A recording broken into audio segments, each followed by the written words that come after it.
सामने क्वेश्चन क्या है, एक दो अंकों की हमें संख्या ज्ञात करनी है यदि उस संख्या के अंकों का योग 9 है। कितना है? संख्या के अंकों का योग 9 है और उस संख्या में 9 का गुणा कर दें, यानी उस संख्या का 9 गुना और उसके अंक बदलने पर बनी संख्या का 2 गुना बराबर है।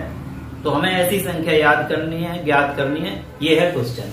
सबसे पहले हम लोग क्या करेंगे बच्चों, बड़े ध्यान से देखिएगा।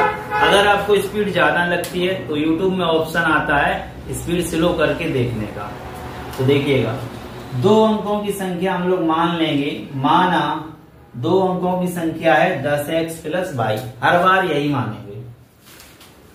y है ना वो इकाई का अंक है और x है ये दहाई का अंक है।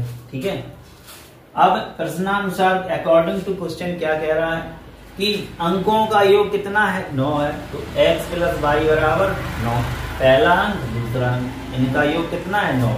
तो हमारी समीकरण 1 बन गई। अब कह रहा है अंकों को पलट दें।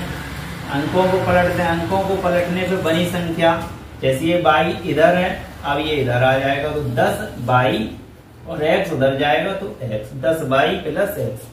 ये बन गई आपकी संख्या अंकों को पलटने पर।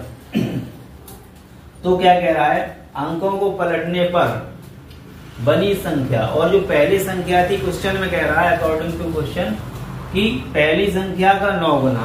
तो पहली संख्या लिखी 10x + y, उसमें 9 का गुणा बराबर जो अंक बदलने पर संख्या बनी है उसका 2 गुना बराबर है। तो उसमें हमने 2 से गुणा करा। अब इनको हम हल कर लेंगे।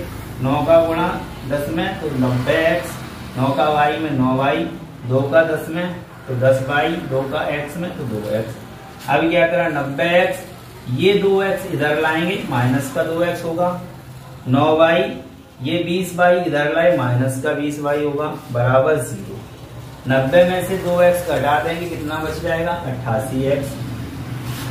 9y - 20y, 20y में से 9y हटा देंगे, माइनस के 11y बचेंगे। 11 यहाँ से कॉमन ले लिया, कोष्टक में बचेगा 8x - y बराबर 0।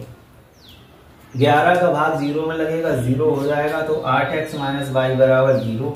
ये बन गया समीकरण 2। अब बच्चों देखें, देखने वाली बात है, यहाँ +y है और यहाँ -y है। तो हम लोग इनको जोड़ दें तो +y और -y हो जाएगा 0।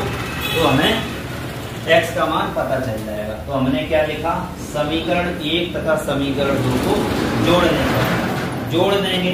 तो समीकरण 1 क्या है, x + y बराबर 9 लिख लो।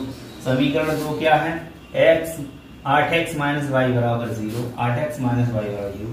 इनको जोड़ेंगे, x और 8x होगा 9x, y से -y खत्म हो जाएगा, 9 और 0 9 बचेगा। 9 का भाग लगेगा, 9 से 9 एक बार कटेगा। अब x का मान हमें 1 पता चल गया। समीकरण 1 में x का मान रख देंगे। समीकरण 1 में जब x का मान रख देंगे तो फिर समीकरण 1 ये है। यहाँ पे 1 + y बराबर 0, 1 + y बराबर 0। 1 इधर जाएगा, माइनस हो जाएगा तो y का मान निकल जाएगा 8। x और y के मान निकल आए तो हमारे पास संख्या थी 10x + y। इसमें हम लोग x और y के मान रख देंगे। x और y के मान जब रखेंगे तो 10 गुणा 1 + 8, 10 + 8 ये बन जाएगा 18। अतः हमारी दी गई संख्या क्या है, 18 है। इसको हम लोग चेक भी कर सकते हैं। कैसे चेक कर सकते हैं, 18 है, इसका 9 गुना, तो 18 गुणा 9 बराबर, और इसको पलट दें तो क्या बनेगी, 18 को पलटेंगे तो 81 बनेगी, इसका 2 गुना। क्या ये बराबर है? तो 18 निम्मा 162 और 81 दूनी 162, दोनों तरफ बराबर आ गया। इसका मतलब हमारा आंसर सही है। वीडियो समझ में आया हो, ना आया हो तो एक बार फिर से देखिएगा। समझ में आया तो एक बार लाइक जरूर करें। मिलते हैं नेक्स्ट वीडियो में।